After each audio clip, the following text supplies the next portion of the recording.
सामईन करام, आप सुन रहे हैं मलिक सफदर हयात की तफ्तीशी कहानियों के सिलसिले में एक दिलचस्प कहानी जिसका नाम है नीला झूठ। मुझे उम्मीद है आपको मेरी ये काविश पसंद आएगी। आपने अगर अभी तक मेरा चैनल माई वॉइस सब्सक्राइब नहीं किया तो अभी मेरे चैनल को सब्सक्राइब करके बेल नोटिफिकेशन ऑन कर लीजिए ताकि आने वाली हर नई कहानी की इत्तला बर वक्त आप तक पहुंच सके। वो एक तारीक और हब्स ज़दा रात थी। मैं उस वक्त हुसैनाबाद के कब्रिस्तान में खैरदीन के साथ मौजूद था।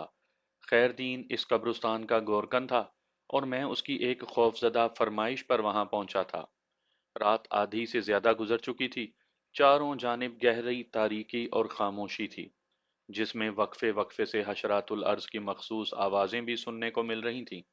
जब ये आवाज़ें पैदा होतीं तो खामोशी का भरम टूट जाता और तारीकी में भी जिंदगी की लहर दौड़ जाती। हम दोनों कब्रिस्तान के एक हिस्से में बैठे दूसरे हिस्से को देख रहे थे। हमारी तवज्जो का मरकज एक कब्र थी, हफीज जट की कब्र। आज सुबह खैर दीन मेरे पास थाने आया था और उसने मुझे हफीज जट की कब्र के हवाले से एक अजीबो गरीब कहानी सुनाई थी। पहले तो मुझे उसकी बात का यकीन नहीं आया था, लेकिन जब उसकी संजीदगी और इसरार में कोई कमी वाकया नहीं हुई तो मैंने रात में कब्रिस्तान आने का वादा कर लिया था और अपने वादे के मुताबिक इस वक्त मैं उसके साथ था। खैरदीन ने बताया था कि हफीज जट की कब्र में से पिछली रात उसने रोशनी निकलती देखी थी। उस रोशनी को देखकर वो बेहद खौफजदा हो गया था और सुबह होते ही वो मेरे पास दौड़ा चला आया था। हुसैनाबाद समुंदरी जिला लाइलपुर मौजूदा फैसलाबाद का एक दूर दराज का कस्बा था। मुझे इस थाने में तैनात हुए लगभग एक माह हुआ था। मैं इस कस्बे और यहाँ के लोगों के मामलात से अभी पूरी तरह वाकिफ नहीं था। खैरदीन से इब्तदा ही में मेरी मुलाकात हो गई थी, इसलिए मैं उसके लिए और वो मेरे लिए अजनबी नहीं रहा था। खैरदीन, तुमने इस वाक़े के बारे में और किस किस को बताया है? मैंने लहजा धीमा रखते हुए सवाल किया। किसी को नहीं सरकार, वो भी नीची आवाज में बोला। ये कुछ अजीब सी बात नहीं है खैरदीन? जी, मैं कुछ समझा नहीं। तुमने बताया है कि अभी एक हफ्ता पहले हफीज जाट को यहाँ दफन किया गया है। मैंने वजाहत की। उसके घर वाले हुसैनाबाद में मौजूद हैं। तुमने अगर हफीज की कब्र के साथ कोई गैर मामूली वाकया होते देखा तो असूली और फितरी तौर पर सबसे पहले तुम्हें मुतवफ़ी के वारसों को इत्तला करनी चाहिए थी, और तुम मेरे पास दौड़े चले आए। इसकी एक खास वजह है जनाब, वो बोला। मैंने पूछा, कैसी वजह खैरदीन? ये वाकया देखते ही मेरे जहन में जमान साहब की नसीहत ताज़ा हो गई थी। वो संजीदगी से बोला। जमान साहब वो कौन है? बेसाख्ता मेरी जबान से निकला। मैं जमान खान की बात कर रहा हूँ जनाब, उसने कहा, जो आपसे पहले इस थाने के इंचार्ज हुआ करते थे। ओह, तो तुम उनकी बात कर रहे हो? मैंने पूछा। खान साहब ने तुम्हें कौन सी नसीहत की थी? हमारे दरमियान सवालो जवाब पर मबनी यह गुफ्तगू भी जारी थी और मैंने इस दौरान एक लम्हे के लिए भी हफीज जाट की कब्र से निगाह नहीं हटाई थी। खैर दीन ने मेरे सवाल के जवाब में बताया, ये कोई 2-2.5 साल पहले की बात है सरकार। इसी कब्रिस्तान में एक अनोखा वाकया पेश आया था। उस वक्त मेरी बीवी जीवा भी जिंदा थी और वो शैतानी खेल सबसे पहले उसी ने देखा था। शैतानी खेल? मैंने उसकी बात पूरी होने से पहले ही पूछा। जी, शैतानी खेल। एक रात वो किसी काम से उठकर कमरे से बाहर निकली तो उसने 3-4 अफराद को एक कब्र की खुदाई करते हुए देखा। उसने आकर मुझे बताया। जब तक मैं जीवा के साथ जाए वकुआ तक पहुंचता वो लोग गायब हो चुके थे। खुली हुई कब्र इस बात का सबूत थी कि मेरी बीवी ने कोई ख्वाब देखा था और ना ही कोई गलत बयानी की थी। मैंने ही मौके वारदात पर पहुंचने में देर कर दी थी। दरअसल पहले तो मुझे जीवा की बात का यकीन ही नहीं आया था। मैंने सवालात में अच्छा खासा वक्त बर्बाद कर दिया था और ऐन मुमकिन है कि उन लोगों ने भी जीवा को देख लिया हो, लिहाजा वो कब्रिस्तान से निकल गए हों। बहरहाल अल्लाह का शुक्र है कि कब्र के अंदर मुर्दा सलामत मौजूद था। अब मैं आपको उस गलती के बारे में बताता हूँ जिसका जिक्र थोड़ी देर पहले किया था। उसका अंदाज ऐसे ही था जैसे वो अंधेरे की स्याह चादर में कुछ खोज निकालने की कोशिश में हो। थानेदार साहब, मैंने सुबह होते ही उन लोगों को इत्तला दी जिनके किसी रिश्तेदार की कब्र रात को अजनबी अफराद ने खोदी थी। देखते ही देखते ये खबर पूरे हुसैनाबाद में फैल गई, बल्कि अगले 2 दिन में तो आसपास के इलाकों में भी इसकी धूम फैल चुकी थी। जब यहाँ के थाना इंचार्ज जमान साहब को इस वाक़े के बारे में पता चला तो उन्होंने मुझे थाने बुलाकर खूब डांटा डपटा। उसकी क्या वजह थी? मैंने पूछा। ज़मान खान साहब, साबिक थाना इंचार्ज हुसैनाबाद को मैं अच्छी तरह से जानता था। वो बहुत ही गुस्से वाले मगर साफ दिल के पुलिस ऑफिसर थे। पिछले दिनों उनकी घरवाली का इंतकाल हो गया था, लिहाजा उन्होंने कोशिश करके अपना तबादला सरगोदा के एक थाने में करवा लिया था, ताकि बच्चों के करीब रहकर उनकी बेहतर तरबियत और देखभाल कर सकें। ज़मान खान को महकमे में अमूमन खान साहब कहा जाता था। खैरदीन ने मेरे सवाल के जवाब में बताया, उनका कहना था कि मैंने इस खबर को आम करके अच्छा नहीं किया। इस तरह मुजरिम मोहतात हो गए हैं और उन्हें गिरफ्त में लेना अब मुमकिन नहीं रहा। वो अब भूल कर भी इधर का रुख नहीं करेंगे। खान साहब का ख्याल था कि अगर मैं इस वाक़े के बारे में सिर्फ उन्हीं को इत्तला देता तो आइंदा रातों में कब्रिस्तान की निगरानी करके उन मुजरिमों को पकड़ा जा सकता था। उन्होंने उस मौके पर मुझे सख्ती से हिदायत की थी कि आइंदा कभी मैं कब्रिस्तान की हदूद में इस नौयत की कोई खुफिया सरगर्मी देखूं तो चुपचाप थाने पहुंचकर उन्हें इत्तला दूं। वो फैसला करेंगे कि उसके बाद क्या करना है, और यकीन जाने जमान साहब ने बिल्कुल सच कहा था। जब बाद में उनके हुक्म पर बाकी कब्रों का बारीक बीनी से मुआयना किया गया तो यह हैरत अंगेज इंकशाफ हुआ कि 3 कब्रों को खोदकर बड़ी सफाई से बंद कर दिया गया था। जब मज़कूरा 3 कब्रों का ज़ुमान साहब ने खुदवा कर अपनी निगरानी में जायज़ा लिया तो पता चला कि उन कब्रों में दफन मुर्दों की हड्डियां गायब थीं। वो कदरे पुरानी कब्रें थीं, लिहाजा उनके अंदर मुर्दों के जिस्म बाकी रहना मुमकिन नहीं था। खान साहब की नसीहत पर अमल करके तुमने अक्लमंदी का सबूत दिया है खैरदीन, लेकिन हमें यहाँ बैठे लगभग आधा घंटा हो चुका है मगर उस कब्र में से अभी तक रोशनी नहीं निकली। थानेदार साहब, मैंने सुबह थाने आकर आपके सामने जो कुछ भी बयान किया था उसमें एक लफ्ज भी गलत नहीं। रात को मैंने खुद अपनी आंखों से हफीज जट की कब्र में से नीले रंग की रोशनी निकलते देखी थी, लेकिन सुबह तो तुमने सिर्फ रोशनी का जिक्र किया था। नीला रंग तुमने अभी इसमें शामिल किया है, ये क्या माजरा है खैरदीन? शायद मैं सुबह रोशनी के रंग के बारे में बताना भूल गया था। वो रोशनी नीले ही रंग की थी, जैसे गैस वाले स्टोव में से नीली आग के शोले निकलते हैं। कुदरती आग के शोलों का रंग तो नारंगी सुर्ख ही होता है, लेकिन अगर उस आग के अंदर किसी किस्म के गैस का प्रेशर भी शामिल हो तो यही नारंगी सुर्ख शोले नीलगू शक्ल इख्तियार कर लेते हैं। उस जमाने में सुई गैस का कोई तसव्वुर नहीं था और गैस वेल्डिंग भी गांव देहात वालों की नज़रों से नहीं गुजरती थी, लिहाजा वो नीली आग के वजूद से आशना नहीं थे। जब ही खैरदीन खासा घबराया हुआ नजर आता था, लेकिन मेरा जहन इस हवाले से अभी तक मुतमईन नहीं हुआ था। मैं खैरदीन के साथ कब्रिस्तान के अंदर नीली रोशनी के नज़ारे के लिए घात लगाए तो बैठा था, मगर मेरा दिमाग खासा उलझा हुआ था। मैंने उससे पूछा, तुम्हारी घरवाली के इंतकाल को कितना अरसा हुआ है? यही कोई 1.5-2 साल, उसने जवाब दिया। जीवा ने अपनी मौत से कोई 6-8 माह पहले ही वो कब्र की खुदाई वाला वाकया देखा था। क्या जीवा की कब्र भी इसी कब्रिस्तान में है? जी। और एक जानिब इशारा करते हुए बोला, वो उधर तीसरी कब्र जीवा की है। क्या तुम जीवा के इंतकाल के बाद से कब्रिस्तान में अकेले हो? मैंने पूछा। जी हाँ। मगर आपने ये सवाल क्यों किया है थानेदार साहब? मैंने पूछा, क्या पहले भी तुम्हें इस किस्म के गैर मामूली मंजर नजर आते रहे हैं? मेरा मतलब है, जीवा के इंतकाल के बाद से अब तक। कहीं आप ये तो नहीं समझ रहे कि इस कब्रिस्तान में अकेले रहते हुए मैं किसी जहनी या नफसियाती मर्ज में मुब्तला हो गया हूँ, या मेरा दिमाग खराब हो गया है जो उल्टी सीधी चीजें देखने लगा हूँ? वो खफगी आमेज लहजे में बोला। मैंने खैरदीन गोरकन की आंखों में झांकते हुए ठोस लहजे में कहा, ऐसा नामुमकिन तो नहीं? यानी आपको मेरी बात का यकीन नहीं आया ना? वो दूर तारीकी में घूरते हुए बोला, अब आप खुद अपनी आंखों से ये नज़ारा भी देख लें। मैंने खैरदीन की निगाह का ताक़ुब किया और आने वाहिद में मेरी नज़र हफीज जट की कब्र तक पहुंचकर ठहर गई। खैरदीन ने मुझसे कोई गलत बयानी नहीं की थी। हफीज जट की कब्र में से वाकई नीली रोशनी खारिज हो रही थी। ये नीली रोशनी श्वाओं की शक्ल में नहीं, बल्कि शोलों और लिपटों की सूरत में निकल रही थी, जैसे उस कब्र के अंदर कोई भट्टी दहक रही हो। इस मंजर ने मुझे मबहूत सा कर दिया था। खैरदीन की सरसराती हुई आवाज मेरी समाज से टकराई। थानेदार साहब, अब तो आपको मेरी बात का यकीन आ गया ना? आंखों देखी हकीकत पर बेयकीनी का सवाल ही पैदा नहीं होता। लेकिन मैं खैरदीन की तरह खौफजदा नहीं था। मैंने अपनी जगह से खड़े होते हुए कहा, आओ खैरदीन, चलकर देखते हैं कि यह माजरा क्या है। क्या आप हफीज जट की कब्र के करीब जाएंगे? वो सहमी हुई आवाज में बोला। ज़ाहिर है इतने दूर खड़े होकर तो हकीकत से आगाही हासिल नहीं हो सकती ना, मैंने मुअत्तदल अंदाज में कहा। उधर जाकर ही पता चलेगा हफीज जट की कब्र के साथ ऐसा क्यों हो रहा है। तो क्या मैं भी आपके साथ चलूं? क्यों? क्या तुम्हें डर लग रहा है खैरदीन? मैंने पूछा। पता नहीं जनाब, ये क्या चक्कर है? वो बदस्तूर सहमी हुई आवाज में बोला।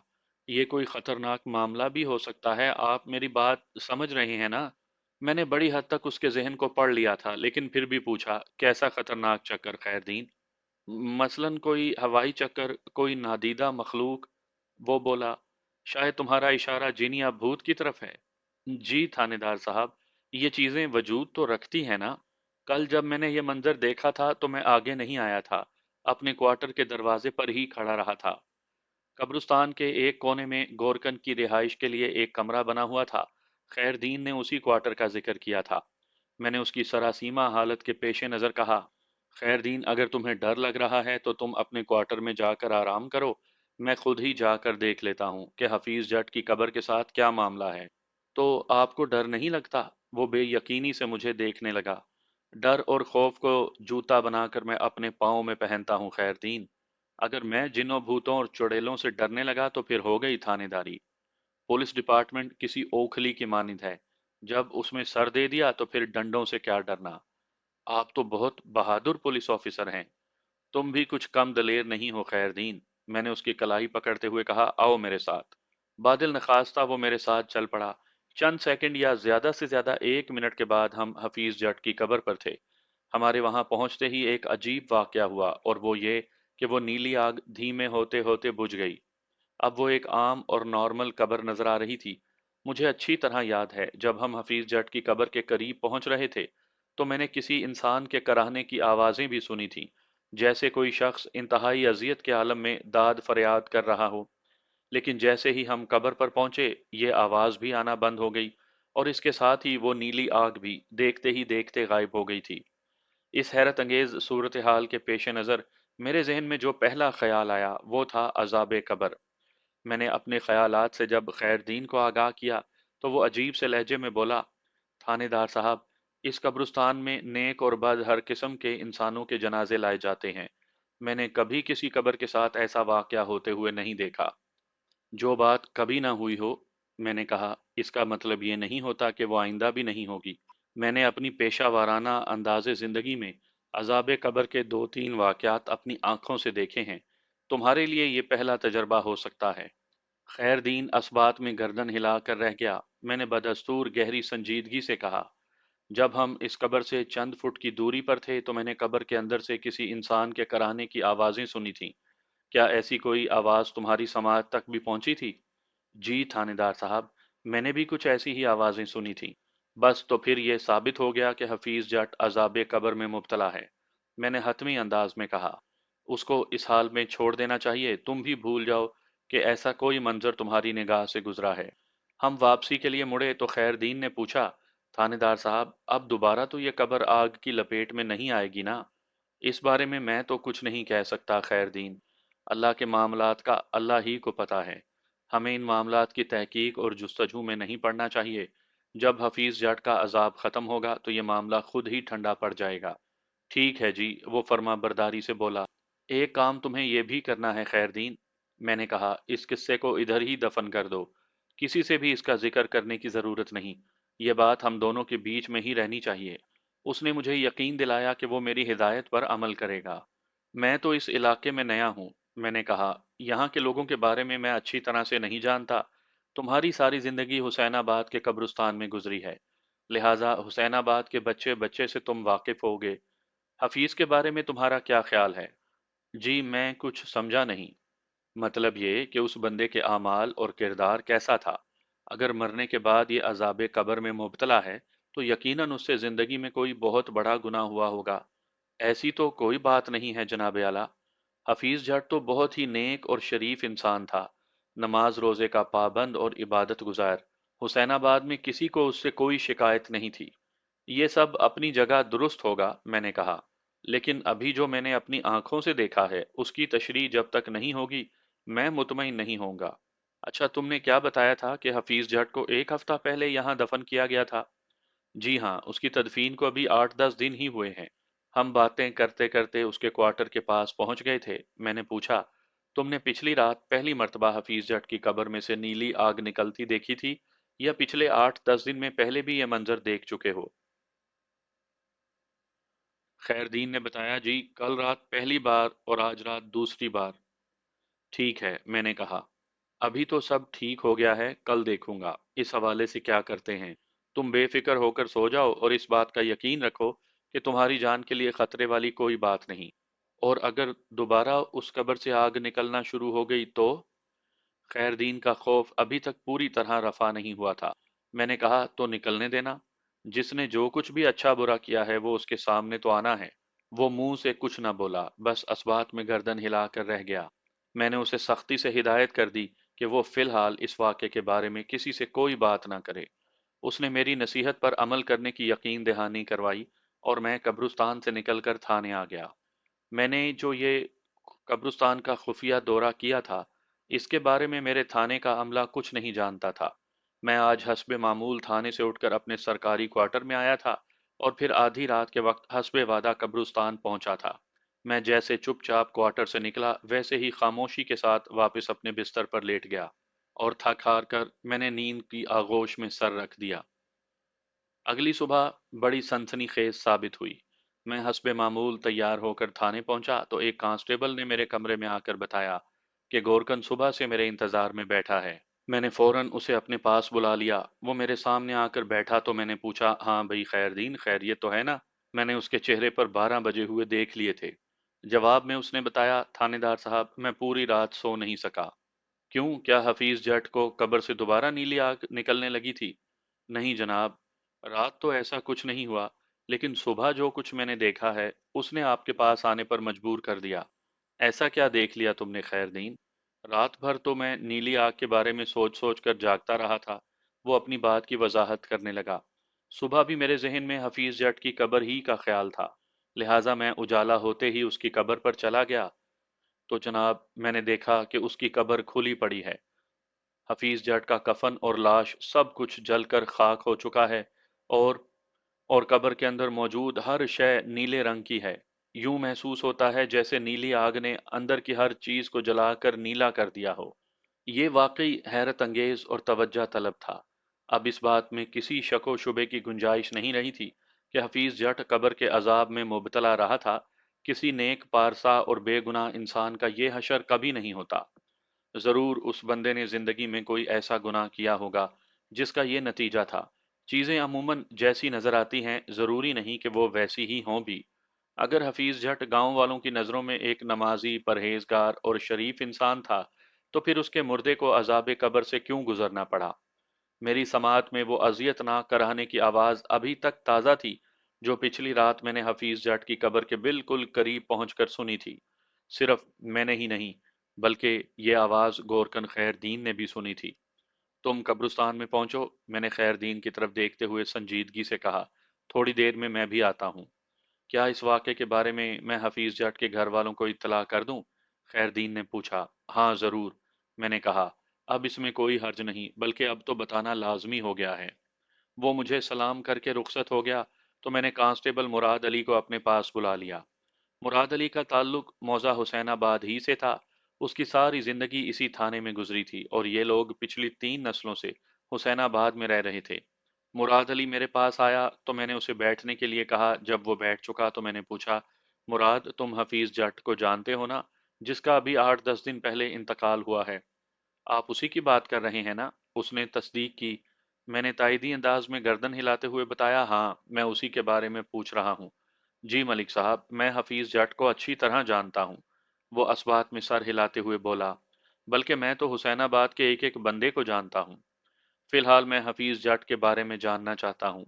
तुम उसके किरदार के बारे में क्या जानते हो? वो किस किस्म का इंसान था? मेरी मालूमात के मुताबिक तो हफीज जट एक भला इंसान था मलिक साहब। अपने काम से काम रखने वाला, नमाज रोजे का पाबंद, एक नेक इंसान जिसकी ज़ात से किसी को कोई तकलीफ नहीं थी।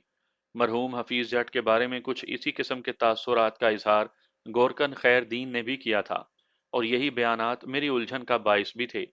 मेरा ज़हन ये मानने को हरगिज़ तैयार ही नहीं था कि किसी नेक और पारसा आदमी को कब्र का अज़ाब भी हो सकता है। मुराद हफीज जट को कितने अरसे से जानते हो? मैंने सवाल किया। जब से वो हुसैनाबाद में है। मतलब ये कि था, तो क्या वो कहीं और से आकर यहाँ आबाद हुआ था? जी हाँ, उसने असबात में गर्दन हिलाई। मैंने सुना है हुसैनाबाद आने से पहले ये लोग चाक झुमरा में रहते थे। हुसैनाबाद कितना अरसा पहले यहाँ आया था? कोई 5 साल पहले, कांस्टेबल ने जवाब दिया। मलिक साहब, खैरियत तो है ना? आप अचानक हफीज जट में इतनी दिलचस्पी क्यों लेने लगे हैं? और वो भी गोरकन की आमद के बाद? वो 2 दिन से रोजाना सुबह थाने में बैठा आपका इंतजार कर रहा होता है। तो क्या तुमने गोरकन से इस बारे में कोई सवाल नहीं किया? पूछा था जी मैंने, बहुत पूछा, लेकिन उसने कुछ नहीं बताया। ठीक है, मैं बताता हूँ, मैंने कहा। फिर मैंने निहायत ही मुख्तसर अल्फाज में कांस्टेबल मुराद को हफीज जट की कब्र के साथ पेश आने वाले वाक़यात के बारे में बताया। वो हैरत से आंखें फाड़ कर मेरी बात सुनता रहा, और मेरे खामोश होने पर वो नफ़ी में गर्दन झटकते हुए बेचैनी से बोला, ये कैसे हो सकता है मलिक साहब? ये हो चुका है, और पिछली रात तो मैंने अपनी आंखों से नीली आग का नज़ारा देखा है, और उसकी अजियतनाक आवाज़ें भी सुनी हैं।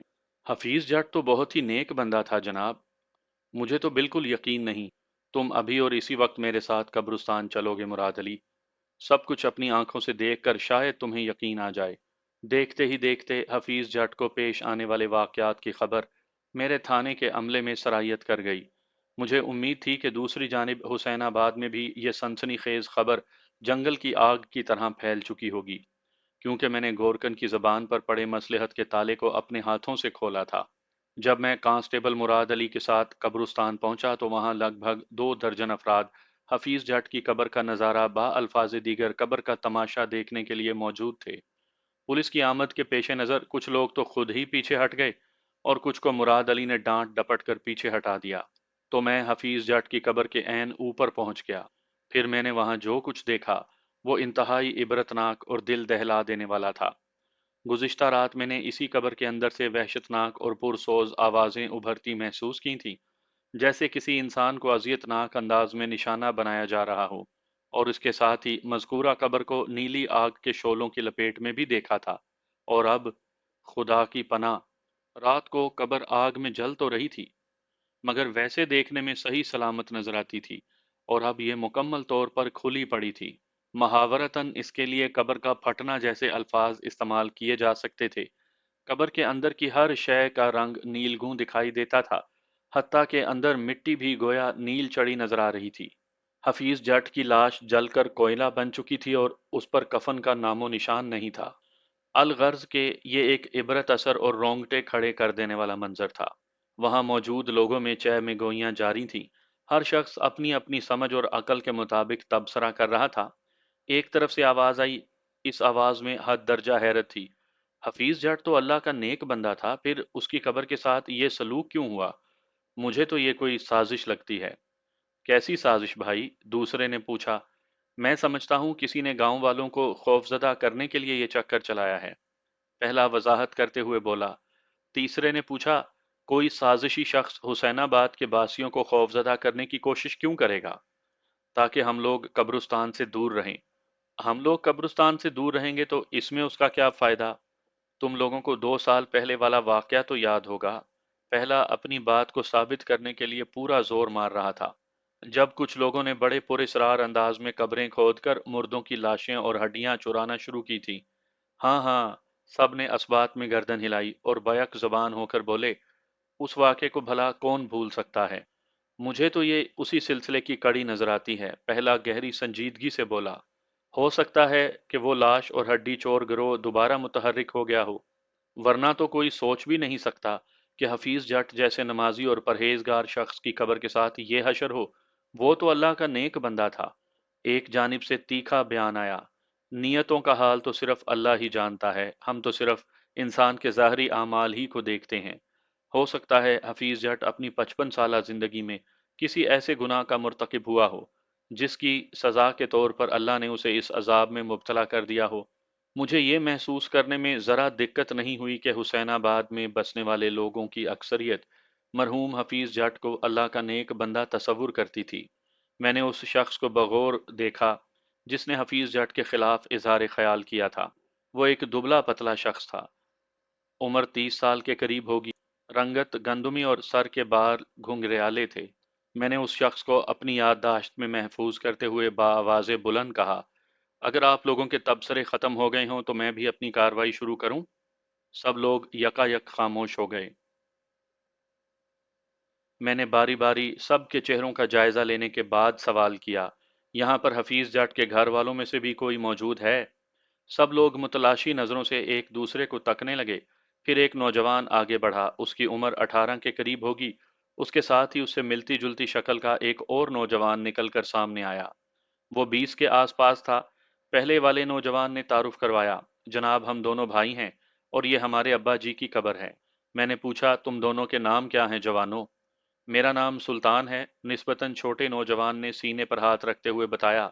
फिर दूसरे जवान की तरफ इशारा करते हुए बोला, ये मेरा बड़ा भाई रेहान है। रेहान और सुल्तान, मैंने ठहरे हुए लहजे में सवाल किया, तुम लोगों ने अपने बाप की कब्र की हालत देखी है, इस हवाले से कुछ कहना चाहोगे? क्या कहें जनाब, रेहान ने बेचारगी से कहा।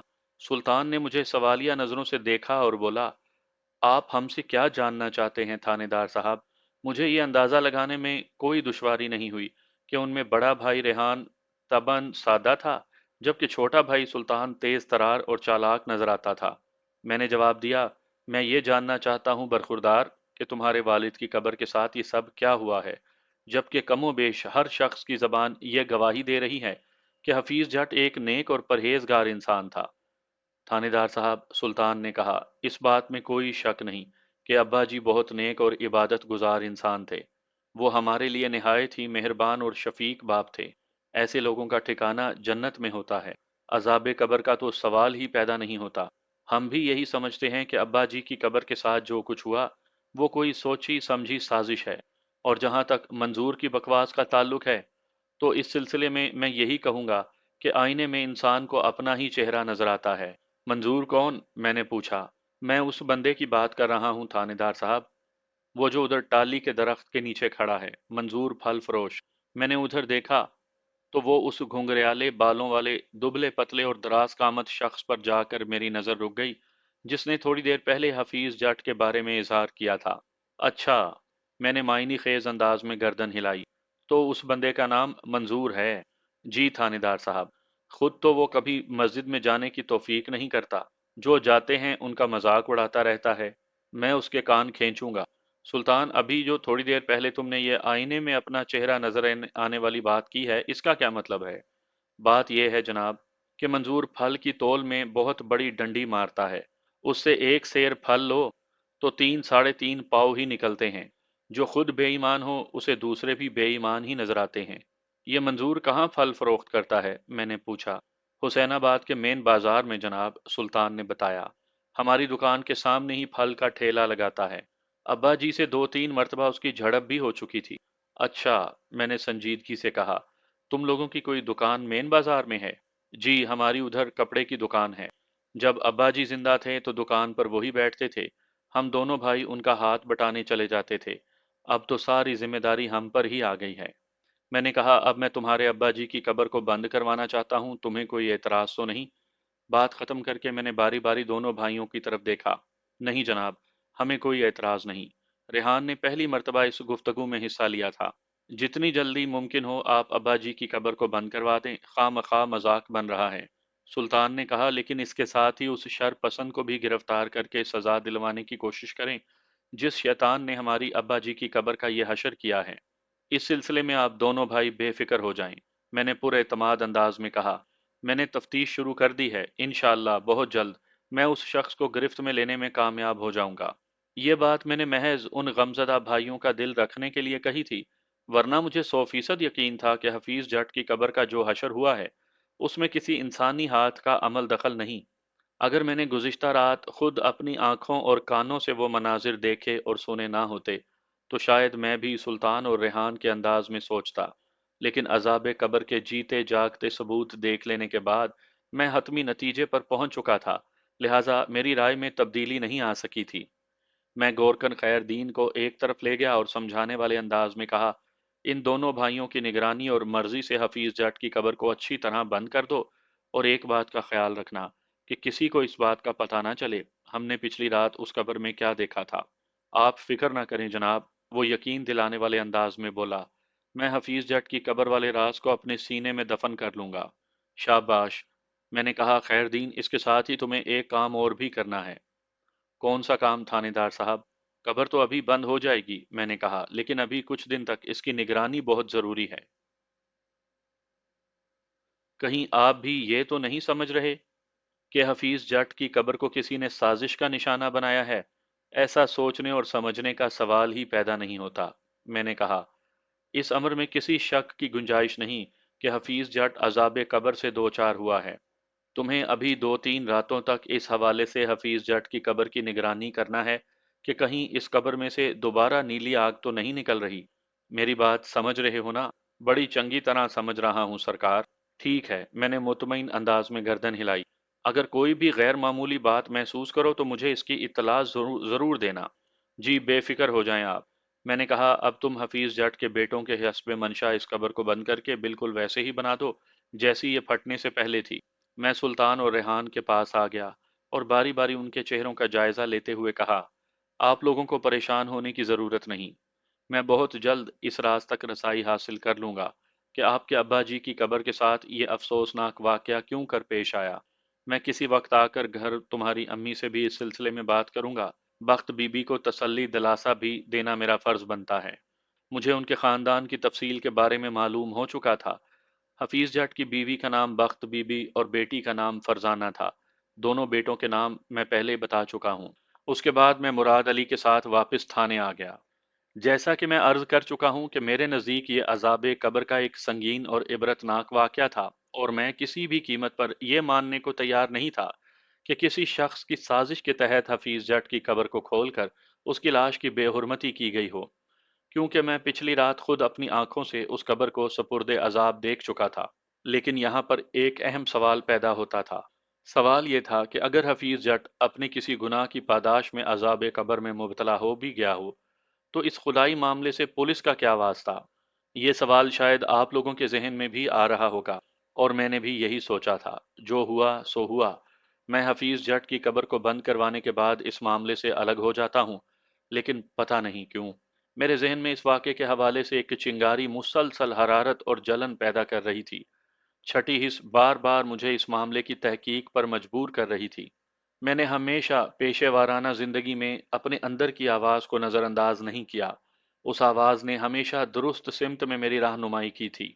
मैं अपनी इस खसूसियत या सलाहियत को अतिया खुदावंदी समझता था, और जहाँ तक खुदाई या इंसानी मामले का ताल्लुक था तो मेरे ख्याल में इन दोनों मामलात को एक दूसरे से जुदा करना मुमकिन नहीं। बिलवास्ता या बिला वास्ता इंसान का हर मामला खुदा से और खुदा का हर मामला इंसान से जुड़ा हुआ है। अगर उस ज़ाते बारी को अपना ये मामला मुझसे छुपा कर और गैर मुतल्लिक रखना होता, तो फिर नंबर एक, गोरकन को हफीज जट की कब्र में से नीली रोशनी खारिज होती दिखाई ना देती। नंबर दो, वो उस तहय्युर आमेज वाक़े की इत्तला मुझ तक ना पहुंचाता। नंबर तीन, मैं गोरकन की इत्तला पर आधी रात को मई की एक तपती हुई हब्स ज़दा रात में कब्रिस्तान में घात लगाकर हफीज जट की कब्र का तमाशा देखने ना जाता। नंबर चार, मुझे हफीज जट की कब्र सुपुर्दे अजाब दिखाई देती, और ना ही उस कब्र के अंदर से मुझे उसकी कर्बनाक आवाज़ें सुनाई देती। नंबर पाँच, मेरे सब कुछ देख लेने के बाद हफीज जट की कब्र फटकर अंदर की कहानी को तश्ते अज़बाम ना करती। गोया कुदरत ने मुझे पहले हफीज जट की कब्र को नीली आग में जलता दिखाकर उसकी अजियतनाक फरियाद सुनाकर इस केस की तरफ मुतवज्जा किया था। अगर इस मामले को अव्वल व आखिर कुदरत ने अपने हाथ में ही रखना होता, तो फिर इस अजीबो गरीब जलवा नुमाई की ज़रूरत ही क्या थी? पता नहीं रोज़ाना कितने मुर्दों को रोज़ाना कब्र के अजाब से दो चार होना पड़ता है, लेकिन कुदरत अपने इस ताज़ीरी अमल को मंजर आम पर नहीं लाती। कुल मिलाकर इस वजाहत से ये नतीजा सामने आता था कि कुदरत का मंशा था कि मैं इस मामले में आस्तीनें चढ़ाकर कूद पड़ूं, और मैं दिलो जान से कूद पड़ा था। थाने पहुंचकर मैंने कांस्टेबल मुराद को अपने कमरे में बुलाकर खसूसी हिदायत दी। मुराद, मैंने उसे संजीदगी से कहा, तुम हुसैनाबाद के रहने वाले हो, इसलिए हफीज जट के बारे में तुमसे ज्यादा मोतबर मालूमात और कोई नहीं दे सकता। तुम अभी से इस काम में जुट जाओ। मलिक साहब, मैं तो जो कुछ जानता था वो मैं आपको बता चुका हूँ। इसके आगे और क्या बताऊं? तुमने बताया है कि हफीज जट को पिछले 5 साल से जानते हो। उससे पहले वो यहाँ नहीं रहते थे और तुम्हारे ख्याल में मरहूम एक भला इंसान था। मैं इससे आगे का अहवाल जानना चाहता हूँ मुराद अली। मैं चाहता हूँ कि तुम इस खोज में लग जाओ कि हफीज जट की जिंदगी का वो कौन सा गोशा था जो लोगों की नजरों से छुपा हुआ था, यानी कोई मनफी गोशा। मुराद अली गहरी सोच में डूब गया। ये तो सभी जानते हैं कि मरहूम हफीज जट बहुत ही नेक, परहेजगार और इबादत गुजार था। हुसैनाबाद में किसी शख्स को उससे कोई शिकायत नहीं। वो एक अच्छा शोहर और मेहरबान बाप भी था। लेकिन फिर उसके मुर्दे और कब्र का ऐसा इबरतनाक हशर क्यों हुआ? मलिक साहब, आप जो भी कहेंगे मैं करने को तैयार हूँ, लेकिन आपसे मेरी एक अर्ज है। वो क्या? हफीज जट अच्छा था या बुरा, लेकिन ये एक हकीकत है कि हुसैनाबाद के किसी बासी को उससे कोई तकलीफ नहीं थी। अब वो जाने और उसका खुदा। आप क्यों खामखा गड़े मुर्दे उखाड़ रहे हैं? गड़े मुर्दे मैं नहीं, कुदरत उखाड़ रही है मुराद अली। हफीज जट की कब्र को सुपुर्द आजाब किसने किया? मैंने। आज सुबह उसकी कब्र को फाड़कर अंदर का अहवाल लोगों तक किसने पहुंचाया? मैंने। यकीनन मेरे सवालात का जवाब तुम्हारे पास नहीं के सिवा और कुछ नहीं हो सकता। ये जो कुछ भी हुआ है कुदरत की जानिब से हुआ है। कुदरत हुसैनाबाद के लोगों को हफीज जट के अहवाल वाकई की जानिब मुतवज्जा करना चाहती है। और इसी हुसैनाबाद में मेरा थाना भी है। मेरा दिल कहता है कि मैं जल्द अज जल्द हफीज जट की कब्र के साथ पेश आने वाले वाकयात की असलियत तक पहुंचने में कामयाब हो जाऊंगा, इंशाअल्लाह। उसके बाद कांस्टेबल मुराद ने मेरे सामने मजीद कोई नुक्ता एतराज नहीं उठाया और मुझे सलाम करके कमरे से बाहर निकल गया। आइंदा रोज मैं थाने में फुर्सत देखते हुए कब्रिस्तान की तरफ निकल आया। वो दोपहर से थोड़े पहले का वक्त था। सूरज सवा नेज़े पर उतरा हुआ था। मैं खैरदीन के क्वार्टर तक पहुंच गया। मुझे अपनी तरफ आते देखकर वो उठ खड़ा हुआ, फिर एक दरख्त के नीचे चारपाई बिछाई, अपने रुमाल से झाड़ा और बोला, आए जी थानेदार साहब, तशरीफ रखें। मैंने आपको दूर से आते देख लिया था। मैंने मजकूरा चारपाई पर तशरीफ रख दी तो वो मेरे सामने कच्ची जमीन पर बैठ गया। मैंने पूछा, खैरदीन, तुम्हारे चेहरे और आंखों में मौजूद इत्मीनान के तासुरात से यही समझ आता है कि पिछली रात कब्रिस्तान में कोई गड़बड़ नहीं हुई। आपका अंदाजा बिल्कुल दुरुस्त है थानेदार साहब। रात को मैं सुकून और गहरी नींद सोया हूँ कि आज सुबह ही आंख खुली है। यानी लगता है कि रात को हफीज जट की कब्र के साथ कोई नाखुशगवार वाकया पेश नहीं आया। आपने ठीक कहा थानेदार साहब। मैंने सुबह आंख खुलते ही सबसे पहले जाकर हफीज जट की कब्र को देखा था। वहां सब कुछ सही था। मैंने कुछ सोचते हुए कहा, कुदरत का मकसद पूरा हो चुका है, यहाँ से मेरा काम शुरू होता है। थानेदार साहब, मैं आपकी बातों पर ईमान ले आया हूँ। मुझे यकीन आ गया है कि आप हफीज जट के बारे में जिस अंदाज में सोच रहे हैं वो ही दुरुस्त है। मैंने पूछा, तुम्हें मेरी किस अदा ने ऐसा सोचने पर मजबूर कर दिया खैरदीन? जनाब, मैंने रात ख्वाब में सब कुछ देख लिया है। वो निहायत ही ठहरे हुए अंदाज में बोला, हफीज जट से जरूर कोई ऐसा संगीन गुनाह हुआ है जिसकी सजा के तौर पर उसकी कब्र पर अल्लाह का अजाब नाजिल हुआ है। तुमने ऐसा क्या देख लिया खैरदीन? जनाब, मैंने देखा है कि हफीज जट ने स्याह रंग का लिबास पहन रखा है और उसके हाथों पर भी कालक मली हुई है। अचानक उसके सामने एक गोरी चिट्टी औरत आ जाती है और हफीज जट अपने कालक वाले हाथ उस उजली और खूबसूरत औरत के चेहरे पर मल देता है। खैरदीन, तुम्हारा ये ख्वाब तो खासा मायनी खेज है। मैं ख्वाबों की ताबीर का इल्म तो नहीं रखता, लेकिन इस ख्वाब को सुनने के बाद जहन में एक ही बात आती है, और वो ये कि हफीज जट के हाथों से कोई गुनाह सरजद हुआ था। जी हाँ, मैं भी ऐसे ही सोच रहा हूँ। ठीक है, अब इस उलझन को मैं ही सुलझन में बदलूंगा। मैंने कहा, खैरदीन, अपने इस ख्वाब के बारे में भी किसी से कोई जिक्र ना करना जब तक मैं इस मुअम्मे को हल नहीं कर लेता। ठीक है जनाब, मैं समझ गया। मैं मजीद 10-15 मिनट तक खैरदीन के पास बैठा रहा, फिर कब्रिस्तान से निकलकर हुसैनाबाद के मेन बाजार की तरफ आ गया। मैं पूछता पाछता मंजूर अली उर्फ मंजूर फल फरोश के ठेले पर पहुंच गया। वो अपने ठेले पर मौसमी फल सजाए खड़ा था। मेरी आमद पर वो फौरन अटेंशन हो गया और उसने अपना स्टूल निकाल कर मुझे पेश कर दिया। बिस्मिल्लाह, आए जी, बैठें, उसने बड़े अदब से कहा। मैं यहाँ बैठने नहीं आया मंजूरे। मैं मेन बाजार से गुजर रहा था कि तुम नजर आ गए। बस तुमसे दो चार बातें करूंगा और चला जाऊंगा। आप दो चार नहीं, 100 बातें करें जी, लेकिन स्टूल पर तो बैठ जाएं। आप खड़े रहेंगे तो मेरे लिए शर्मिंदगी की बात होगी। मैं मंजूरे के हुस्न इखलाक से मुतासिर हुआ और उसकी फरमाइश पूरी करते हुए स्टूल पर बैठ गया। वो बड़ी मोहब्बत से बोला, कौन सा फल पेश करूं जी? मंजूरे, मैं दावत उड़ाने नहीं, तुमसे चंद बातें करने आया हूं। तुम कल उधर कब्रिस्तान में हफीज जट के बारे में क्या कह रहे थे? क्या कह रहा था जी? उसने उल्टा मुझसे सवाल किया। तुमने उसके किरदार और आमाल के हवाले से कोई बात की थी, मैंने याद दिलाया। अच्छा वो। थानेदार साहब, मैं बात करता हूँ सच्ची और खरी, इसलिए सबको कड़वा लगता हूँ। कुछ लोग तो मुझे काफिर और पता नहीं क्या क्या कहते हैं, लेकिन मुझे किसी की परवाह नहीं। हर इंसान को मरने के बाद अपनी कब्र में जाना है। मंजूरा खासा बातूनी साबित हो रहा था। मैंने कहा, मंजूरे, मैं तुम्हारी सच्ची और खरी बातों से इत्तफाक करता हूँ, लेकिन इस वक्त हम हफीज जट के किरदार और अमाल के हवाले से बात कर रहे हैं। तुम किस बिना पर यह समझते हो कि उसकी कब्र के साथ जो वाकया पेश आया है, वो कुदरत की तरफ से उस पर एक अजाब था? वही बता रहा हूँ थानेदार साहब। वो नेक और परहेजगार इंसान की इबादत एक दिखावा भी हो सकती है। मुझे ज्यादा तो नहीं पता, मगर इतना जरूर जानता हूँ कि हफीज जट कपड़े की नाप में गड़बड़ करता था। इसके अलावा कपड़े का मियार कम और कीमत भी ज्यादा होती है, और उसके बेटे तो इस मामले में दो चार हाथ आगे ही हैं। उसकी दुकान से खरीदा हुआ कपड़ा जब भी दर्जी के पास पहुंचता है, एक दो गिरा कम ही निकलता है। चोरी एक गिरा की हो या गज की, वो चोरी ही कहलाएगी ना। खुदा की अदालत में बाज औकात एक जर्रे की चोरी भी वबाले जान बन जाती है, और अगर वो कादरे मुतलिक चाहे तो बड़े से बड़ा गुनाह भी माफ कर सकता है। मंजूरे, तुम तो अच्छे खासे मुकर्रर हो, मैंने तारीफ की। कौन बेवकूफ तुम्हें काफिर कहता है? वो जनाब, वो अजीब बेबसी के अंदाज में बोला, बस लोग दिखावे पर जाते हैं, दिल की दुनिया तो बस खुदा ही जानता है। मैंने संजीदगी से कहा, मंजूरे, अल्लाह को याद करने के लिए तुम भी मस्जिद चले जाया करो, इसमें कोई हर्ज तो नहीं। जी। वो तायदी अंदाज में गर्दन हिलाते हुए बोला, मैं आपकी नसीहत पर अमल करने की कोशिश करूंगा। तुम वाकई एक माकूल इंसान हो, मैंने बेसाख्ता कहा। शुक्रिया जी। मंजूरे, मैंने सुना है कि तुम्हारा हफीज जट से दो तीन बार झगड़ा भी हुआ था। कहीं तुम इस वजह से तो उसके खिलाफ नहीं बोल रहे? ऐसी कोई बात नहीं थानेदार साहब।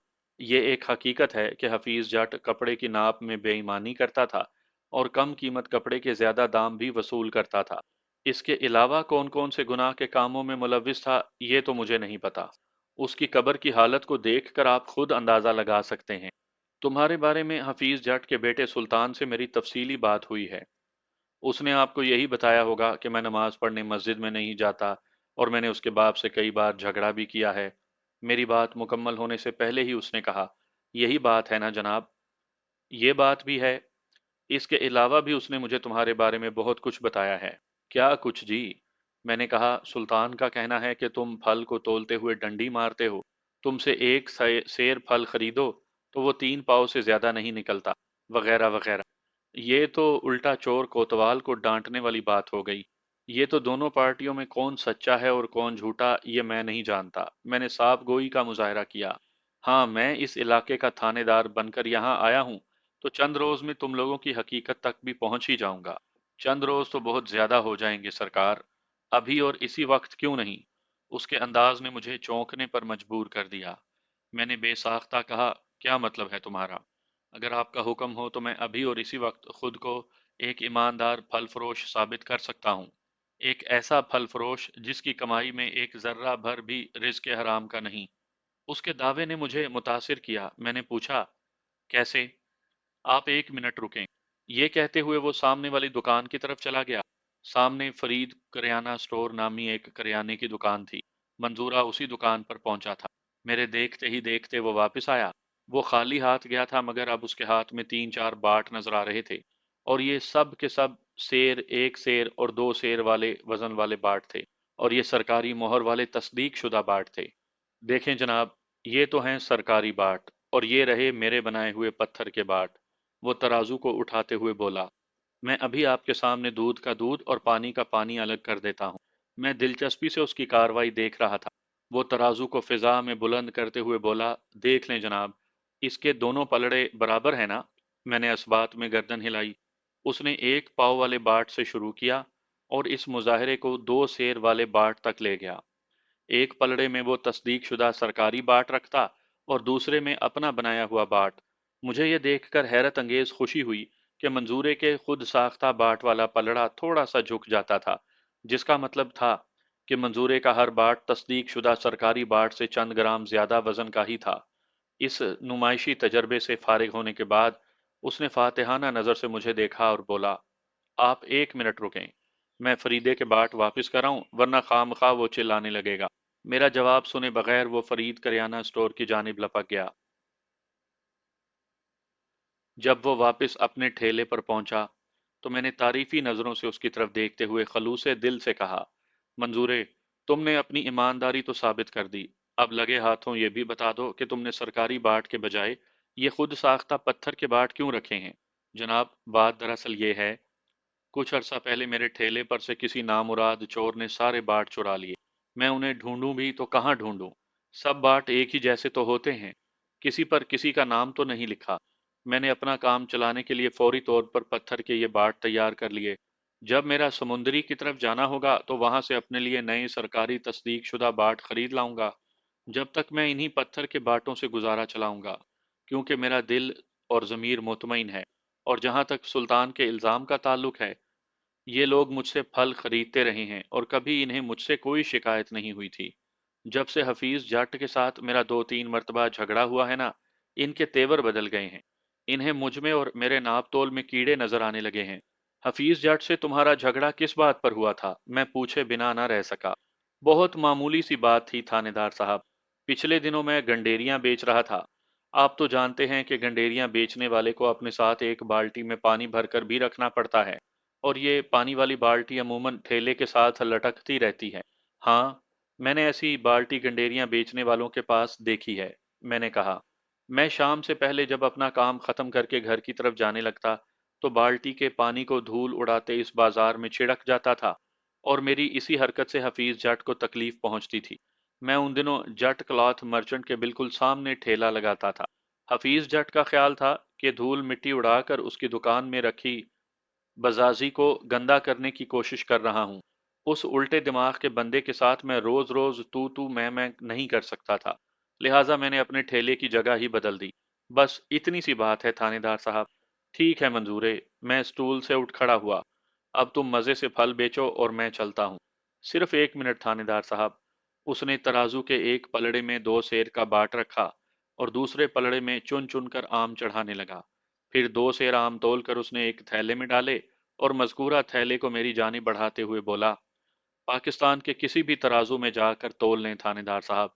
अगर 2.25 सेर से कम निकल आए तो मेरी वो सजा जो काले चोर की। मंजूरा जो कहता है वो करके भी दिखाता है। मंजूरे, मैं तुम्हारी ईमानदारी को तस्लीम कर चुका हूँ, मैंने थैले की जानिब हाथ बढ़ाए बगैर कहा। फिर तुम्हें क्या पड़ी है मुझे नाप तोल के चक्कर में डालो? अगर कहो तो मैं तुम्हारी दयानतदारी की सनद लिख कर देने को तैयार हूँ। जनाब, मुझ गरीब को क्यों शर्मिंदा करते हैं? ये आम मैंने आपके लिए थैले में भरे हैं, बड़े रसीले और शर्तिया मीठे चौंसा आम। ये खाएंगे तो याद करेंगे। मैं ये आम जरूर अपने साथ लेकर जाऊंगा, मैंने दो टोक अल्फाज में कहा, मगर मेरी एक शर्त है। कैसी शर्त थानेदार साहब? मैंने कहा, तुम मुझसे इन आमों की रियायती कीमत जरूर वसूल करोगे। मंजूर अली उर्फ मंजूरा फल फरोश देखने में जाहिल और उजड़ सा लगता था, लेकिन पिछले 20-25 मिनट की गुफ्तगू में मैंने समझ लिया था कि मंजूरा एक जीनियस आदमी था। किसी भी जीनियस में जो टेढ़ होती है वो उसमें भी थी। चूंकि उसका दिमाग आम नहीं था, इसलिए वो आवाम की समझ में नहीं आता था। ऐसे ही लोगों को मिसफिट कहा जाता है। उसका चेहरा उतर गया। मेरी बात के जवाब में बोला, थानेदार साहब, सोना रब नियत का हाल जानता है, लेकिन आप नहीं।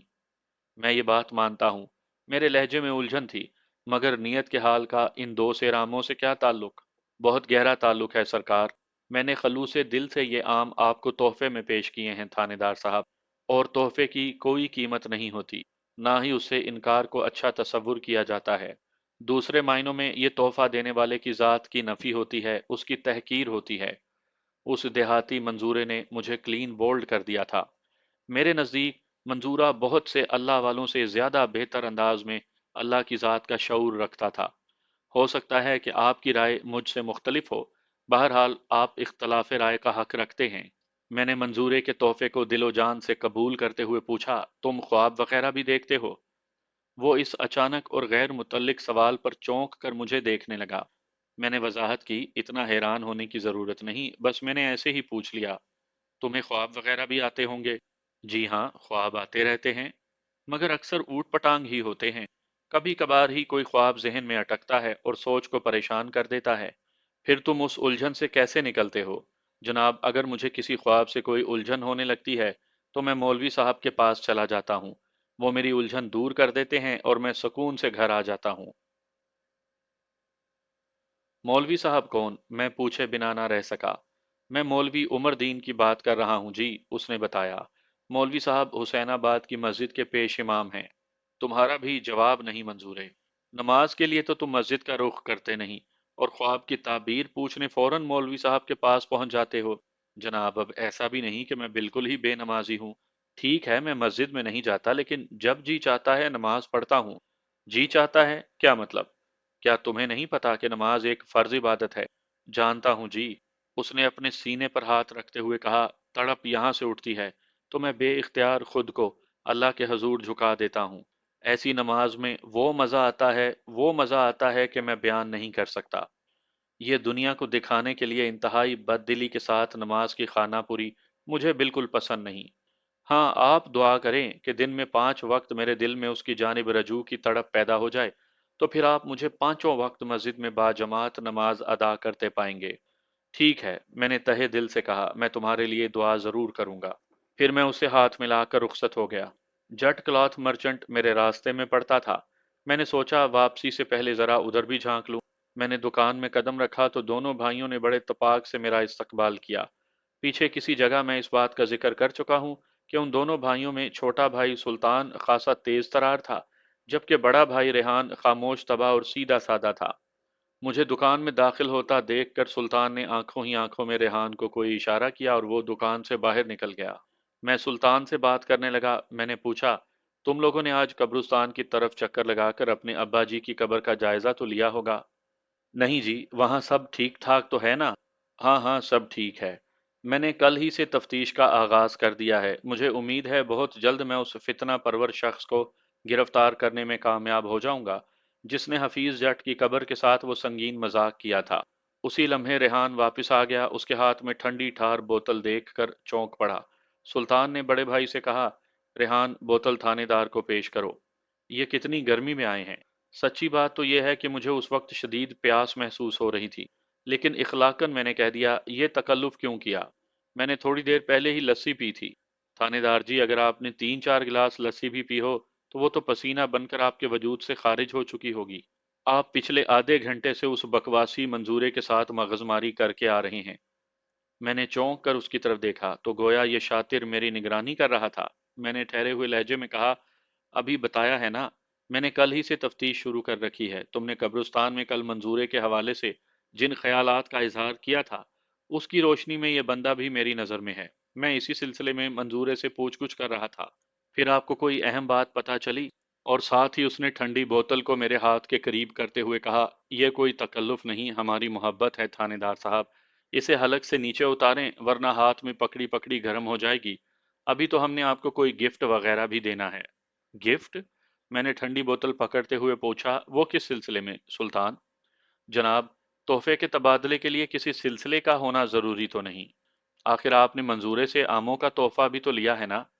وہ چونکا دینے والی باتوں کا کوئی ریکارڈ بنانے کا ارادہ رکھتا تھا، شاید اسی لیے ایک کے بعد ایک شگوفہ چھوڑ رہا تھا۔ سلطان کے رویے سے ایک بات تو کھل کر سامنے آ گئی تھی کہ وہ منظورے کے لیے اپنے دل میں شدید نوعیت کی ناپسندیدگی کے جذبات رکھتا تھا۔ وہ چونکہ سلطان کی نظر میں تھا، اس لیے منظورے سے ہونے والی میری ملاقات کی تفصیل بھی اس سے چھپی نہیں تھی۔ میں نے کہا، میں نے منظورے سے 2 سیرام تحفے میں نہیں لیے، بلکہ اس سے میرا ایک خاص مقصد ہے۔ مقصد؟ کیسا مقصد تھانے دار صاحب؟ میں نے بتایا، تم نے شکایت کی تھی نا کہ منظورہ کم تولتا ہے اور اس کے پاس سرکار کے تصدیق شدہ باٹ بھی نہیں۔ شکایت کی تھی یا نہیں؟ اس کے چہرے پر ایک رنگ سا آ کر گزر گیا۔ مجھے یہ سمجھنے میں کوئی دشواری نہیں ہوئی کہ منظورے کی ناپ تول کے حوالے سے اس کا اعتراض بے بنیاد اور خالی از وزن تھا۔ میرے سوال کے جواب میں وہ بولا، جی، میں نے کی تو تھی شکایت۔ بس تو پھر یہ عام تمہاری اسی شکایت کے سلسلے کی ایک کڑی ہے، میں نے دبنگ لہجے میں کہا۔ मैं इन आमों को किसी ईमानदार दुकानदार के तराजू पर जाकर तोलूंगा, सीधा मेरे थाने की हवालात में कहाँ जाएगा वो गड़बड़ा गया। आप अपनी बातों और शक्ल से इतने सख्त नजर तो नहीं आते, इसीलिए लोग मुझे देखकर और मेरी बातें सुनकर अक्सर धोखा खा जाते हैं। मैंने बड़ी खूबसूरती के साथ सूरत हाल को संभाल लिया था, वरना सुल्तान तो यही समझ रहा था कि मैंने ये 2 सेराम मंजूरे से रिश्वत में लिए हैं, और अब मैं उसे किसी किस्म का कानूनी तहफ़्फ़ुज़ फराहम करूंगा। चुनाचे वो भी मुझे कोई गिफ्ट शिफ्ट देकर अपने हाथ में करना चाहता था। मैं मजीद 10 मिनट तक वहां रुका और उन दोनों भाइयों से हफीज जट की जिंदगी के बारे में मुख्तलिफ सवालात किए। ठंडी बोतल ख़त्म की और इन ख्यालात के साथ वहां से उठ गया। ठीक है तो जवानों, तुम लोग अपनी दुकानदारी को देखो, मैं अब चलता हूँ। और उस मंजूर फल फरोश पर ज्यादा ध्यान देने की जरूरत नहीं। अगर वो नापतोल के मामले में कसूरवार निकला तो ऐसा फिट करूंगा कि सारी जिंदगी याद करेगा। मेरे इन आखिरी कलमात पर दोनों भाइयों खसूसन सुल्तान के चेहरे पर खुशी के तासुरात चमकने लगे। मैं उन्हें उनके हाल पर छोड़कर दुकान से निकल आया। सुल्तान के साथ फिलहाल यही किया जा सकता था। अगले रोज मैं कोशिश करके एक ऐसे वक्त बख्त बीबी से मिलने चला गया था जब उसके दोनों बेटे घर पर ना हों। मुझे ये खदशा था कि वो खास तौर पर सुल्तान बार बार मुदाखलत करके गुफ्तगू का मजा खराब करेगा। वो दिन का वक्त था और बख्त बीबी भी इत्तफाक से मुझे घर में अकेली मिल गई थी। फरजाना अपनी किसी सहेली से मिलने पड़ोस में गई हुई थी। बख्त बीबी ने मुझे बैठक में बिठाया और मेरे लिए लस्सी पानी का बंदोबस्त करना चाहा, लेकिन मैंने उसे सख्ती से मना कर दिया। मैंने कहा कि मैं बस 2-4 बातें करने आया हूं, तुम बैठ जाओ यहाँ। वो बैठ गई। बख्त बीबी की उम्र लगभग 50 साल होगी। वो एक आम सी फर्माबरदार और खिदमत गुजार घरेलू औरत थी। इब्तदाई बातचीत में मैंने उससे गहरी हमदर्दी का इजहार किया। वो भी हफीज जट की कब्र के साथ पेश आने वाले वाक़े पर अफसोस जाहिर करने लगी। मैंने कहा, बख्त बीबी, तुम इस वाक़े का जिम्मेदार किसको समझती हो? मैं क्या कह सकती हूँ थानेदार साहब, वो तो इतने अच्छे थे कि किसी को उनसे दुश्मनी हो ही नहीं सकती थी। जब से वो गए हैं दिन रात उनके लिए मैं पढ़ती पढ़ाती रहती हूँ। मैंने बताया कि यहाँ हुसैनाबाद में भी मैं जिस जिससे भी मिला हूँ उसने यही बताया है कि वो बहुत नमाजी और परहेजगार बंदा था। बख्त बीबी बोली, वो सब का ख्याल रखते थे और हर वक्त अल्लाह की याद में मसरूफ रहते थे। आखिरी 2-3 माह तो उनका काम में भी दिल नहीं लगता था। क्यों, इसकी कोई खास वजह थी? मैंने पूछा। क्या वो किसी मामले में परेशान रहने लगा था? परेशानी तो उन्हें कोई नहीं थी थानेदार साहब। और परेशानी होती भी किस बात की? अल्लाह का दिया सब कुछ तो है हमारे पास। फिर हफीज जट का काम से दिल क्यों उचाट हो गया था? मैंने पूछा। मैं समझती हूँ कि वो अल्लाह वाले हो गए थे और दुनियादारी के कामों से उनकी तवज्जो हट गई थी। ये तो ठीक है बख्त बीबी, अल्लाह से लो लगाना तो बहुत अच्छी बात है, लेकिन मेरा ज़हन जिस चीज़ से उलझन का शिकार है इस सिलसिले में मुझे कोई इशारा नहीं मिल रहा। उसने पूछा, आपको क्या उलझन है थानेदार साहब? मैंने अपनी उलझन बयान की। मेरी समझ में ये नहीं आ रहा बख्त बीबी कि जब हफीज जट जैसा नेक और पारसा था जैसा कि तुमने बताया है, तो उसकी कब्र का ये हशर क्यों हुआ? ये तो आप हशर करने वाले से जाकर पूछें। वो बड़ी सादगी से बोली। मैंने इस सूरत हाल को एक दूसरे जाविये से हैंडल करने की कोशिश की। बख्त बीबी, तुम मेरी बात का कोई गलत मतलब ना निकालो। मेरे कहने का मकसद सिर्फ ये था कि तुम्हारे खाविंद की कब्र के साथ जो कुछ हुआ वो किसी दोस्त का काम तो नहीं हो सकता। उसने कहा, मैं आपकी बात समझ रही हूँ थानेदार साहब। अगर मैं उनके किसी दुश्मन या बदख़्वाह से वाकिफ होती तो आपको ज़रूर बता देती। मैंने पूछा, आप लोगों की शादी को कितना अरसा हुआ था? वो बोली, मेरी बेटी फरजाना इस वक्त 25 साल की है। ये हमारी शादी के 2 साल बाद पैदा हुई थी। इसका मतलब है तुम्हारी शादी को लगभग 27 साल हुए हैं। ये तो काफी तवील अरसा होता है। इन सालों में तुमने हफीज जट की जिंदगी का हर रूप और हर रंग देखा होगा। जी। फिर मैंने इस्तफसार किया, क्या तुमने जिंदगी के किसी मरहले पर यह महसूस किया कि हफीज जट से कोई बहुत बड़ा गुनाह सरजद हुआ हो? नहीं जी, मैंने उसमें ऐसी कोई खामी नहीं देखी थी। मैंने उन्हें शुरू से आखिर तक एक अच्छा इंसान ही पाया था। मेरा हर सवाल बंद गली की दीवारों से टकरा कर बेनीलो मराम वापस आ जाता था। मैंने सुना है तुम लोग पिछले 5 साल से हुसैनाबाद में रह रहे हो, क्या ये बात दुरुस्त है? आपने सही सुना है जनाब। इससे पहले हम लोग चक झुमरा में रहते थे। और उससे पहले हम टोबा टेक सिंह में रहते थे, उसने जवाब दिया। टोबा टेक सिंह में हमारी शादी हुई थी और जिंदगी का ज्यादा अरसा वहीं पर गुजरा है। चक झुमरा में तो हम सिर्फ 2 साल रहे हैं और अब पिछले 5 साल से हम समुंदरी के इस गांव हुसैनाबाद में हैं। बख्त बीबी, तुम क्या समझती हो?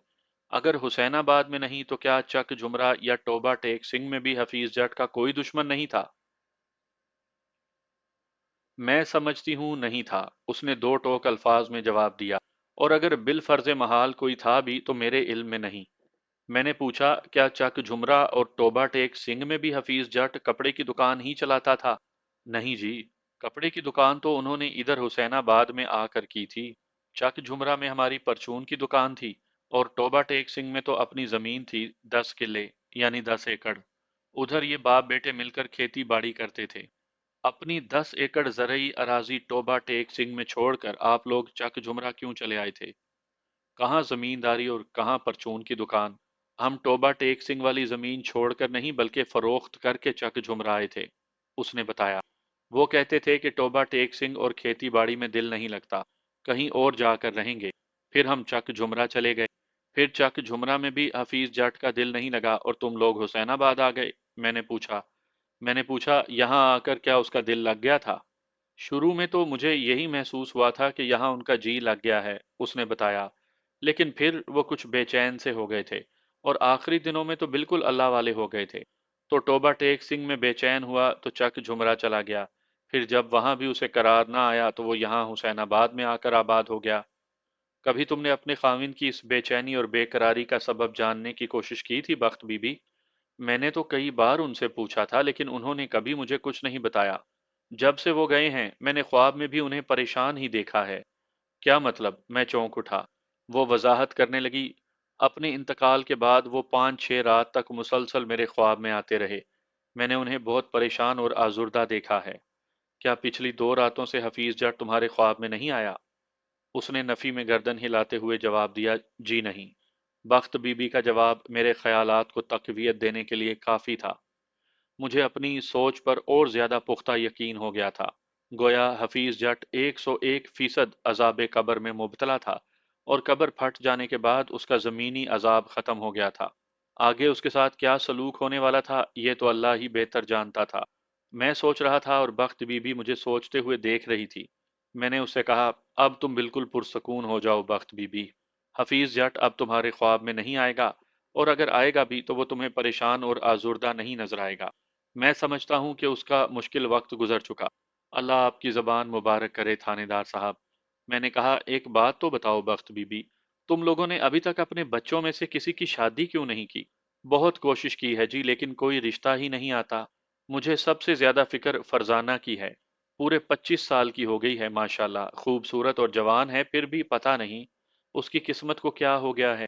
सुल्तान और रेहान तो मर्द जात हैं और फरजाना से छोटे भी हैं।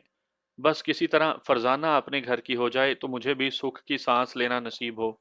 अब फरजाना का इंशाल्लाह बहुत जल्द कहीं से कोई रिश्ता आ जाएगा, मैंने तसल्ली आमेज लहजे में कहा। और दोनों भाई भी ज्यादा देर तक कुंवारे नहीं बैठ सकेंगे। वो नीली छतरी वाला उन सब का कुछ ना कुछ कर ही देगा। बेशक, वो आसमान की तरफ देखते हुए बोली, वो ही सब की बिगड़ी बनाने वाला है। मैं उठ खड़ा हुआ, बख्त बीबी मैं अब चलता हूँ। चलते चलते मेरे आखिरी सवाल का जवाब दो। मैंने कहा, अब तक की तफ्तीश के मुताबिक तुम्हारे खामिन के किसी दोस्त को तो तलाश करने में कामयाब नहीं हो सका। सिर्फ इतना बता दो कि यहाँ हुसैनाबाद में उसका सबसे गहरा दोस्त कौन था, जिसके साथ उसका ज्यादा मेल मिलाप रहता हो। पहले तो ऐसा कोई नहीं था, लेकिन जब से उनकी अल्लाह की तरफ ध्यान बढ़ा था, वो ज्यादातर वक्त मौलवी उमर दीन के साथ गुजारते थे। दोपहर के खाने के बाद वो जोहर की नमाज के लिए मस्जिद जाते, फिर असर पढ़ने के बाद ही वापस आते। इसी तरह मगरिब के लिए जाते तो इशा भी पढ़कर ही लौटते। मैं समझती हूँ हुसैनाबाद में अगर वो किसी पर भरोसा करते थे और उसके साथ वक्त गुजारना चाहते थे तो वो शख्स सिर्फ और सिर्फ मौलवी उमर दीन है। मैंने उसका शुक्रिया अदा किया और उसके घर से निकल आया। रात के 10 बजे थे और इस वक्त मौलवी उमर दीन के मैं रूबरू बैठा था। मैंने मुलाकात के लिए जानबूझकर ऐसे वक्त का तयन किया था जब मुझे और मौलवी साहब को मामूल के कामों से मुकम्मल फरागत हासिल हो, ताकि अगर हमारी ये मुलाकात दराज होने लगे तो हम दोनों में से किसी के काम का हर्ज ना हो। मौलवी उमर दीन की उम्र 60 से मुतजावज थी। वो एक दराज कामत और दुबला पतला शख्स था। दाढ़ी शरई और मेहंदी से रंगी हुई थी। उसके चेहरे को सही मायनों में नूरानी चेहरा कहा जा सकता था। बोलचाल में भी वो निहायत ही शाइस्ता और मुहज्जब साबित हुआ था। जब उसे पता चला कि इलाके का थानेदार उससे मिलने आया है, तो उसने मेरा पुरतपाक इस्तकबाल किया और घर के अंदर बिठाने के बाद बोला, मलिक साहब, मुझे हुक्म किया होता मैं आपके पास आ जाता, आपने खामखा जहमत की। मैंने मुस्कुराते हुए कहा, मैंने जहमत खामखा नहीं बल्कि एक फितरी असूल के तहत की है। फितरी असूल? मैं समझा नहीं जनाब। सीधी सी बात है कि हमेशा प्यासा कुएं के पास आता है, कुआं कभी चलकर किसी प्यासे के पास नहीं जाता। इस वक्त मुझे आपसे एक जरूरी काम है, इसलिए चलकर मैं आपके पास आ गया। जब आपको मुझसे काम पड़ेगा तो आप थाने तशरीफ ले आइएगा। आप थानेदार हैं या कोई फलसफी? आपने बड़ी गहरी बात की है। मौलवी साहब, मैं सबसे पहले इंसान हूँ, मैंने संजीदगी में कहा। उसके बाद मैं पुलिस वाला या और कुछ। जो असूल मैंने बयान किया है वो इंसानियत के तकाज़ों की अक्कासी करता है। हुक्म करें मलिक साहब, मैं आपकी क्या खिदमत कर सकता हूँ? मुझे एक शख्स ने बताया है कि आप ख्वाबों की ताबीर का इल्म भी रखते हैं। वो मुस्कुराया और बोला, बस थोड़े बहुत अंदाजे लगा लेता हूँ। फिर उसने सवाल किया, आपको ये बात किसने बताई? फल फरोश मंजूर अली उर्फ मंजूरे ने। अच्छा, वो। आप मंजूरे को क्या समझते हैं? जवाब देने से पहले मौलवी उमरदीन चंद लम्हात तक सोचती हुई नजरों से मुझे देखता रहा। फिर बोला, सच सच बता दूं, मैं आप जैसी शख्सियत से गलत बयान की तवक्का नहीं रखता। मैंने कहा, मेरी नज़र में तो मंजूरा जिंदा वली है। अगर इजाज़त हो तो कुछ मैं भी अर्ज करूं। इरशाद। मैंने अपने बुजुर्गों से सुन रखा है कि वली वली को पहचानता है। उसके चेहरे पर एक रंग सा आकर गुजर गया। जल्दी से बोला, आप शायद किसी ख्वाब की ताबीर जानने के लिए मेरे पास तशरीफ लाए थे। मैंने उसे कुरेदने का इरादा तर्क करते हुए मुअत्तदल अंदाज में कहा, जी बजा फरमाया आपने। मैं एक पुरस्रार और पुरपेच ख्वाब की ताबीर जानने के लिए ही आपकी खिदमत में हाजिर हुआ था। तो अपना ख्वाब बयान करें। वो संजीदगी से बोला, यह ख्वाब मेरा नहीं बल्कि किसी और का देखा हुआ है, लेकिन ताबीर की मुझे ज़रूरत है क्योंकि ये ख्वाब जिस शख्स से मुतल्लिक है वो मेरे मौजूदा केस का मरकजी किरदार है। आप किस शख्स की बात कर रहे हैं? मरहूम हफीज जट। ओह। मौलवी उमरदीन एक गहरी सांस लेकर रह गया। मैंने गोरकन खैरदीन का देखा हुआ ख्वाब मनोवन मौलवी उमरदीन के सामने बयान कर दिया। वो पूरी तवज्जो से मेरी बात सुनता रहा और मेरे खामोश होने पर बोला, आप वाकई महज इस ख्वाब की ताबीर के लिए मेरे पास आए हैं या इसके अलावा भी कुछ जानना चाहते हैं?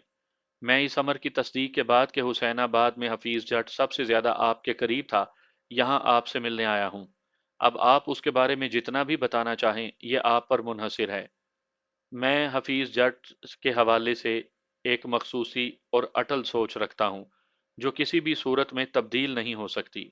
मैं ख्वाब की ताबीर बताने से पहले आपकी उस मखसूस सोच के बारे में जानना चाहूंगा, उसने कहा। अगर आपको कोई एतराज ना हो तो। मुझे चूंकि कोई एतराज नहीं था, लिहाजा मैंने अव्वल व आखिर सब कुछ उसके गोश गुजार कर दिया और आखिर में अपनी हतमी राय भी बयान कर दी। मैं समझता हूँ मरहूम हफीज जट से जिंदगी में कोई निहायत ही संगीन गुनाह का इर्तकाब हो गया था, जिसकी पादाश में उसे अजाब कब्र से दो चार होना पड़ा। आपका अंदाजा बिल्कुल दुरुस्त है। वो असबात में गर्दन हिलाते हुए बोला। खैर दीन का ख्वाब भी उसी जानिब इशारा करता है, लेकिन मैं आपको हफीज जट की जिंदगी के राज से उसी वक्त आशना करूंगा जब आप मुझसे एक वादा करेंगे, सच्चा और खरा वादा। कैसा वादा? मैंने पूछा। ये वादा कि आप हफीज जट के मामले की तहकीक के सिलसिले में चक झुमरा और टोबा टेक सिंह का रुख नहीं करेंगे, इस बात को यहीं खत्म कर देंगे। अगर मैं गलती पर नहीं हूं तो हफीज जट ने अपनी मौत से कबल आपको उस गुनाह कबीरा के बारे में बता दिया था जो उसके लिए कब्र का अजाब बनकर सामने आया है। आप गलती पर नहीं हैं। वो असबात में गर्दन हिलाते हुए बोला। हफीज जट ने अपने ज़मीर का बोझ हल्का करने के लिए मुझे हकीकत हाल से पूरी तरह आगाह कर दिया था।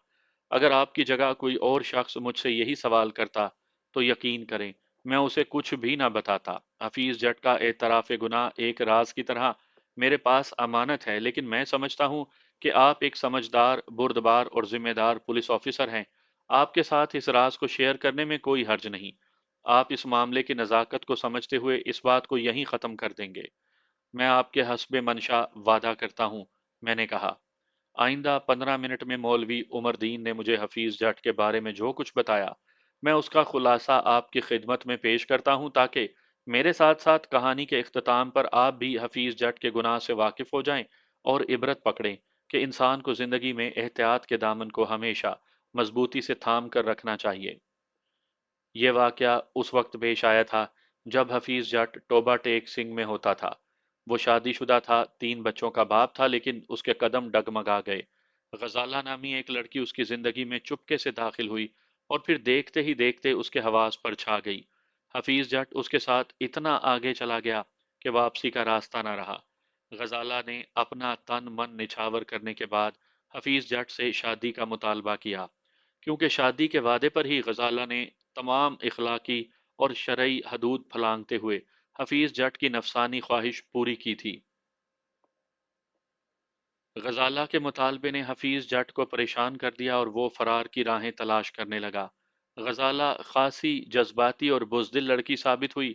جب اس نے دیکھا کہ حفیظ جٹ اس سے شادی پر آمادہ نہیں تو وہ اسے یہ دھمکی دے کر چلی گئی: حفیظ، تم نے میرے ساتھ دھوکہ کیا ہے۔ میں اس معاملے کو اچھال کر اپنے والدین کی مٹی پلید نہیں کرنا چاہتی۔ میں نے اپنا کیس نیلی چھتری والی کی عدالت میں پیش کر دیا ہے اور اس کے ساتھ ہی نیلا تھوتھا کھا کر اپنی جان لے رہی ہوں۔ میرے وجود کے اندر پلنے والا ننھا سا وجود بھی نیلی موت مر جائے گا، اور تمہارے لیے میں یہی بد دعا کروں گی کہ خدا کروٹ کروٹ تمہیں نیلا عذاب دے۔ میری اس بات کو نیلا جھوٹ نہیں سمجھنا، میں جو کہہ رہی ہوں وہ کر کے بھی دکھا دوں گی۔ حفیظ جٹ نے غزالہ کی دھمکی کو نیلا جھوٹ سمجھا تھا۔ اس کا خیال تھا کہ جب غزالہ کا غصہ اترے گا تو سب ٹھیک ہو جائے گا، لیکن کچھ بھی ٹھیک نہیں ہوا۔ غزالہ ضد اور بات کی بڑی پکی نکلی۔ اسی رات اس نے نیلا تھوتھا کھا کر جان دے دی تھی۔